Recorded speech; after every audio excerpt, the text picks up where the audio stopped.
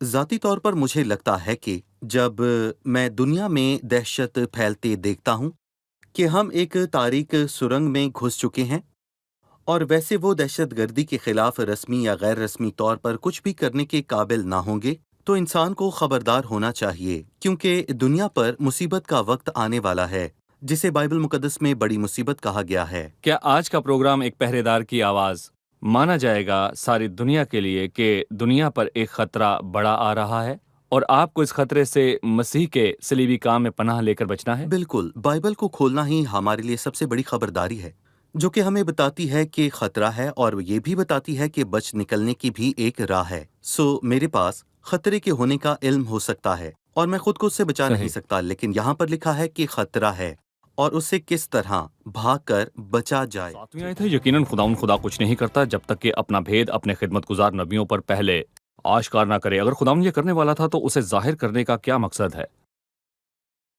جی ہم بھائی، دیکھتے ہیں کہ اس کو پرانے عہد نامے کی کتابوں میں بہت بار دہرایا گیا ہے، شاید 3 مرتبہ پرانے عہد نامے میں طوفان کے آنے سے قبل، اور اس نے اپنا راز ظاہر کیا، اور یہ معاملہ نوح پر ظاہر کیا گیا۔ اس سے پہلے کہ سدوم اور عمورہ جل جاتے، یہ معاملہ ابراہیم پر ظاہر کیا گیا۔ اس سے پہلے کہ قحط پڑتا، یہ معاملہ یوسف پر ظاہر کیا گیا، اور اس سے پہلے کہ یروشلم پر تباہی آئے، یہ معاملہ شاگردوں پر ظاہر کیا گیا۔ تو یقیناً خدا کچھ نہیں کرتا جب تک کہ اپنا بھید اپنے خدمت گزاروں نبیوں پر آشکار نہ کر دے۔ یہ معاملہ واضح ہے، بھلے پرانا یا نیا عہد نامہ ہو، کیونکہ در حقیقت اس کے 2 مقاصد ہیں۔ پہلا مقصد یہ ہے کہ انسان کو موقع ملے اور انسان توبہ کرے، جی، اور جب انسان توبہ کرتا ہے تو خدا عدالت کو ٹال دیتا ہے جسے کرنے کا وہ ارادہ رکھتا تھا۔ صحیح۔ کیا یہ ماضی میں ہو چکا ہے؟ تو جواب ہے جی ہاں، یہ یونا کے ایام میں ہوا، جب اس نے کہا کہ 40 دن میں نینوا گرا دیا جائے گا، اور کسی نے کہا کہ نینوا 40 دن سے پہلے گرا دیا جائے گا۔ سو اسے پھر سے گرانے کی کیا ضرورت تھی؟ اسے گرایا نہیں، سیدھا سیدھا کیا کیا گیا۔ سو جب انہوں نے یونا کی منادی کو سنا تو انہوں نے توبہ کی، انہوں نے اور توبہ کی۔ پچھتائے اور ایمان لائے، اس لیے خدا نے انہیں معاف کیا۔ اور خطرے کی گھنٹی بجانے کے پیچھے خدا کا مقصد یہ ہے کہ وہ گھنٹی کیوں بجاتا ہے کہ اگر تو لوٹ آئے اور توبہ کرے تو میں اپنی عدالت ٹال دوں گا۔ دوسری بات، تاکہ ہر ایک کا منہ بند ہو جائے۔ زبور 91، تاکہ تو اپنی باتوں میں راست باز ٹھہرے اور اپنی عدالت میں بے عیب رہے۔ سو میں تجھ پر یہ آفت لاؤں گا کیونکہ تو نے ایسا کیا۔ سو جب عدالت کی جائے گی تو جان لے گا کہ خدا نے ایسا کیوں کیا، کیونکہ تو نے ایسا کیا تاکہ تو اپنی باتوں میں راست ٹھہرے اور اپنی عدالت میں بے عیب رہے۔ اور پولس رسول رومیو کے 3 باب میں اس کا حوالہ دیتا ہے، وہ کہتا ہے تو اپنی باتوں میں راست ٹھہرے اور اپنے مقدمہ میں فتح پائے، تاکہ کوئی بھی خدا کو مجرم ٹھہرا نہ پائے کہ خداوند تو نے ہمیں خبردار کیے بغیر ہم پر عدالت لائی نہیں، میں نے تمہیں بار بار خبردار کیا لیکن تم باز ضد صحیح۔ رہے، ہر ایک کا منہ بند ہو جائے۔ خدا کی عدالت کا آنے کا مطلب یہ ہے کہ خدا کسی قوم سے معاملات کے آخری مراحل میں ہے۔ صحیح، وہ ایک بار، 2 بار، 3 بار بولتا ہے اور آخر میں جب لوگ رحمت کے سب مواقع گوا دیتے ہیں تو خدا کی عدالت آن پڑتی ہے۔ ہم پڑھتے ہیں کہ خداوند یوں فرماتا ہے کہ دمشق کے 3 بلکہ 4 گناہوں کے سبب جی۔ سے میں اس کو بے سزا نہ چھوڑوں گا۔ ٹھیک ہے، 8ویں آیت پر اپنی رائے دیجئے۔ شیر ببر گرجا ہے، کون نہ ڈرے گا؟ خداوند خدا نے فرمایا ہے، کون نبوت نہ کرے گا؟ عدالت کا فرمان جاری ہو چکا تھا اور شیر گرج چکا اور خداوند کلام کر چکا۔ ہمیں بتائیے ہمارا صحیح رد عمل کیا ہونا چاہیے؟ رد عمل توبہ ہونا چاہیے، لیکن افسوس کہ جب ہم 7ویں باب پر پہنچتے ہیں تو ہم امسیا کاہن کے بارے میں پڑھتے ہیں جس کی پرورش یہو اخس بادشاہ نے کی، معاف کیجیے گا بادشاہ یروبام نے۔ اس نے کہا کہ آموس، یہ دھرتی تیری باتوں کی برداشت نہیں کر جی۔ سکتی اور ہم پریشانی نہیں چاہتے، دور جا ہم کر سے نبوت کہیں کر۔ دور جا کر نبوت کر۔ بجائے اس کا شکریہ ادا کرنے کے اس نے انہیں خبردار کیا اور انہیں آنے والی مصیبت سے آگاہ کیا۔ ہمیں توبہ کرنی چاہیے تھی اور نجات کی خاطر کچھ کرنا چاہیے تھا، اور جب فرعون نے یہ جانا کہ آنے والے وقت میں ملک میں قحط پڑنے والا ہے تو اس نے یوسف سے مشورت کی کہ تیرے پاس اس دکھ کی کوئی دوا موجود ہے؟ یوسف کے پاس دوا تھی، اور جب کوئی خدا سے پوچھتا ہے کہ دوا کیا ہے تو خدا خود دوا ہے، اس کے پاس نجات ہے، لیکن جب ہم اس کی تحقیر کرتے ہیں تو اس میں کیا دانائی ہے؟ ٹھیک ہے، وہ مزید کہتا ہے شیر ببر گرجا ہے، کون نہ ڈرے گا؟ انسان کو توبہ کرنی ہے کیونکہ خدا نے عدالت کرنی ہے۔ وہ کہتا ہے خداوند نے فرمایا ہے، کون نبوت نہ کرے گا؟ نہ کرے یہاں گا۔ پر نبوت کرنے کی باری کس کی ہے؟ جو لوگوں کو اس عدالت کے متعلق بتائے گا، نبی کی باری ہے، اور آموس ہمیں کی اب کرنی باری ہے۔ چاہیے بالکل کیونکہ صحیح۔ ہم جانتے ہیں کہ دہشت انگیز عدالت دنیا پر کی جانے والی ہے۔ ہر ایک جس کے پاس بائبل اور خدا کا علم ہے اوروں کو خبردار کرنا چاہیے۔ صحیح۔